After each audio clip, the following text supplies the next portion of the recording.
ვიდეო ლექციების კურსი ჰელიოსფერო. ნაწილი მეხუთე. მზე ჰელიოსფეროს მთავარი კომპონენტი.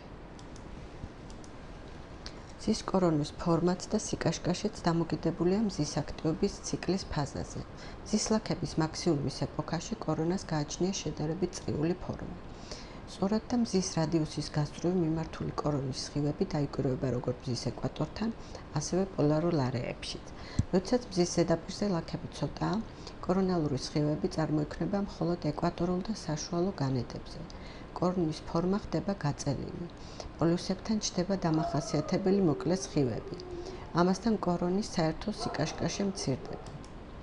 აღსანიშნავია, რომ კორონის ფორმა გამუდმებით იცვლება.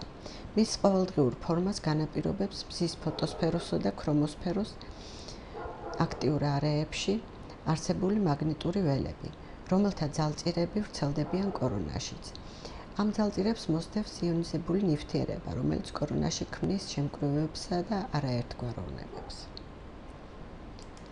მზის გამოსხივების კომპონენტებია: ელექტრომაგნიტური გამოსხივება, სპორადული ულტრაიისფერი და რენტგენული გამოსხივება, დამუხტული ნაწილაკების ნაკადი, მზის ქარი. მზის ელექტრონულ გამოსხივებას მოაქვს ენერგიის ძირითადი ნაწილი და დროში მცირედ ცვალებადია. მისი ცვლილება არ აღემატება 1-2%-ს.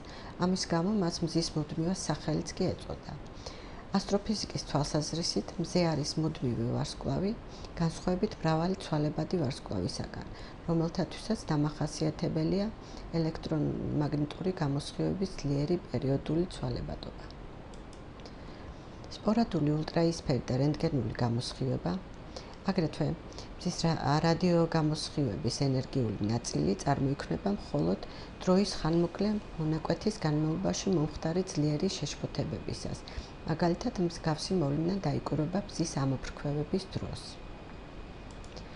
დამუხტული ნაწილაკების ნაკადი, ეგრეთ წოდებული მზისმიერი კოსმოსური სხივები, ასევე ეპიზოდურად წარმოიქმნება მზიდან კორონალური მასის გამოტყორცნის დროს. მზის ქარი კი არის მზიდან გამოსხივებული ენერგიის ნაკადის მუდმივად არსებული, მაგრამ ძალზე ცვალებადი პლაზმის ნაკადი, რომელიც შედგება დაახლოებით ტოლი რაოდენობის ელექტრონებისა და იონებისაგან, ანუ არის კვაზი ნეიტრალური.